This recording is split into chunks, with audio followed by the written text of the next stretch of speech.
The current plenary assembly of the Milli Meclis of the Republic of Azerbaijan is being held. The session is attended by the Prime Minister of the Republic of Azerbaijan, Ali Asadov, and the members of the government.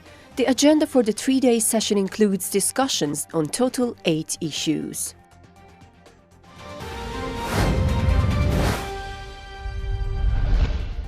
One more resettlement group has been brought to the Khidırlı village in Ağdam district. At this stage, 15 families comprising 73 individuals have been relocated to the village. The families moving to the village were temporarily settled in various regions of the country. It is noteworthy to mention that through this relocation, the total number of families returning to Khidırlı village will reach 555.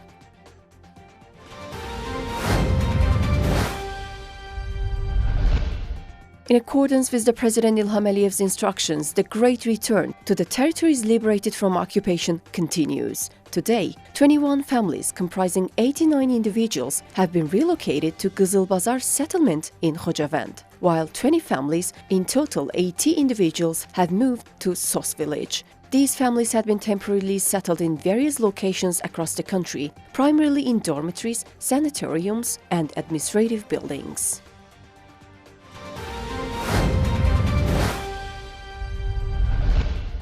The Secretary-General of the Parliamentary Assembly of Turkic-speaking states, Ramil Hassan, met with the Secretary-General of the Organization for Security and Cooperation in Europe Parliamentary Assembly, Roberto Montella. The meeting, which took place within the framework of the 23rd autumn session of the OSCE Parliamentary Assembly held in Istanbul, highlighted the long-term cooperation between the two organizations. The parties also exchanged views on regional peace and dialogue issues. The Secretary-General expressed confidence that the historic decision made in Washington and the progress of peace between Azerbaijan and Armenia would create a new environment for cooperation between the organizations. He also noted that the member states would take all necessary steps to obtain observer status in the OSCE Parliamentary Assembly and that they are fully ready to provide support within its mandate.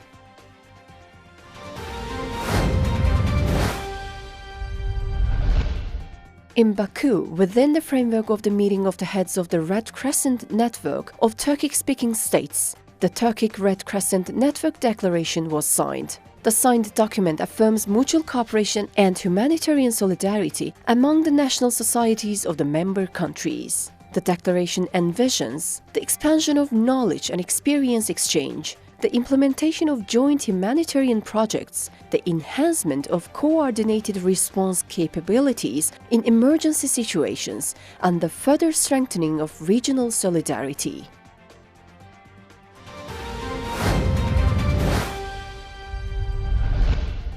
A high-level event dedicated to the level decline of the Caspian Sea was held at the Azerbaijani Pavilion during COP30 in Belém, Brazil. The meeting was attended by senior officials and the representatives of relevant state agencies from Caspian littoral countries working in the field of environmental protection, as well as leaders from the United Nations Environment Programme, the UN Habitat Programme, and the World Meteorological Organization, as well as other invited guests. The event aimed to raise awareness about the historically rapid and multifaceted decline in the Caspian Sea's water levels and to strengthen regional solidarity.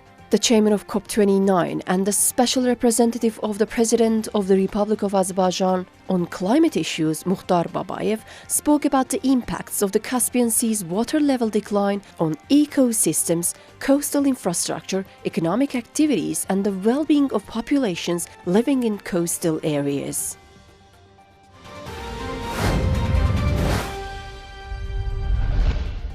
The United Nations Framework Convention on Climate Change officially recognized Azerbaijan's professional attitude, strong organizational capacity, and effective execution during COP29. Following this high appreciation, the convention expressed its intention to expand cooperation with Azerbaijan in organizing future international climate events and initiatives. During COP30 in Belém, Brazil, the COP29 presidency held a meeting with the Secretariat of the convention.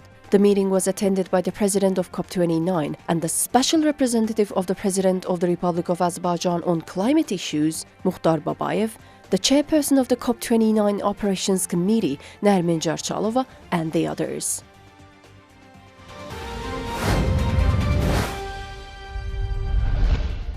A new school building construction has been completed in Nakhchivan village of Babek district. The modern educational facility is designed to meet contemporary standards and will create favorable conditions for improving the quality of education in Nakhchivan Autonomous Republic. The school features over 20 classrooms, including 4 equipped with electronic boards, a military cabinet, chemistry, biology, and physics laboratories, a buffet, a dining hall, computer classrooms, a teacher's room, and a library, all equipped with the latest systems and provisions.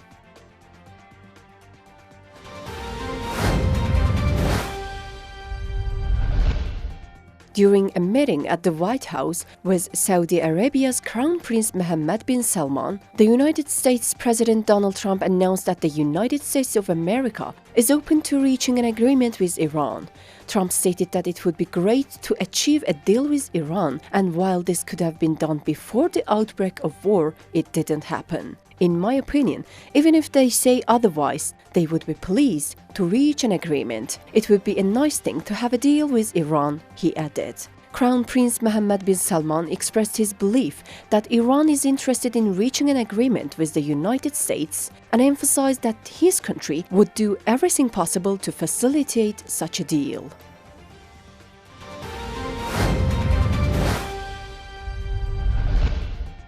The decision by the Polish authorities to close Russia's last remaining consulate in Gdansk reflects an intention to reduce diplomatic relations between the countries to zero. Russia's president's spokesperson Dmitry Peskov stated that relations with Poland have completely deteriorated. He described this as a reflection of Poland's desire to eliminate the possibility of consular or diplomatic relations entirely. He added that this is truly regrettable. It is important to note that Poland has decided to close Russia's last remaining consulate in Gdansk.